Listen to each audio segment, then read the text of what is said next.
welcome to the Canadian Lesbian and Gay Archives. We are the second largest queer archives in the world, and we originally got started in 1973.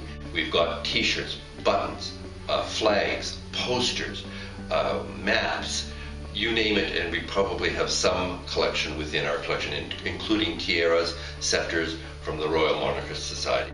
So I think the scope of what we have is pretty incredible, and the range of material I think is also really valuable, because it's, you know, the sorts of things people wouldn't imagine we would have, like, well, just looking behind you, I see a vibrator in a case, and, you know, we have ephemera, we have like matchbooks and sound recordings and a library and all these other things that maybe someone who just thought archives kind of wouldn't imagine that we would have.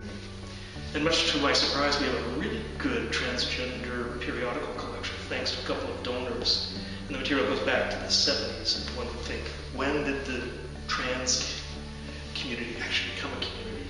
So it's got quite a good history.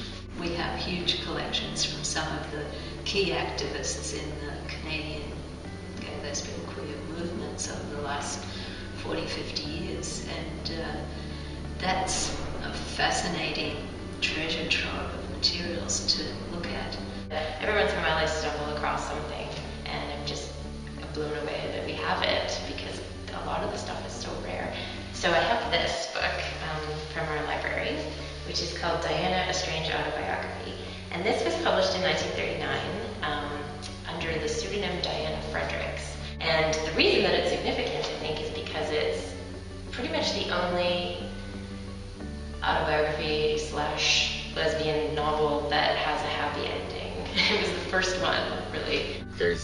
There's some things here that just don't exist anywhere else. Of course, there are things that do exist in other libraries, but we have some rather unique items of all description pertaining to gay history and to the gay life. Not only in Toronto, but we collect worldwide. We have a lot of interesting stuff. So we do all kinds of outreach things. We talk to schools, we give tours, we do a lot of tours. We organize our doors open house day. We've got the huge library collection, which is not a lending library, but a research library, so the people who are coming to the archives to do research on our materials can also do references within the library. I can't even tell you the amazing information that I found just in my short time here, and speaking with the volunteers that make this organization go, just the vast knowledge that they have and their enthusiasm to help people find the information that they're looking for. It is the collection of knowledge. This is what libraries are. It's a collection of all human knowledge. We just happen to be a collection of specific knowledge, but it's still the same idea. It's, again, it's history.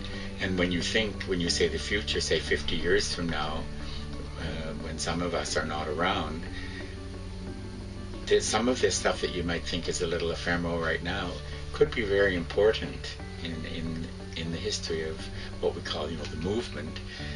And when you think about perhaps how far it's come just in 50 years or less, that's what makes it sort of important. Because our motto is keeping our stories alive, and if you don't document life, it's forgotten. Current generation and future generations can see where we've come from and where we're going. Basically, we're preserving the history of the community. If we don't do it, no one else is going to. There's nothing else like this anywhere in Canada, as far as I know. So to a certain extent, the archives collects our history, and I'm part of that history.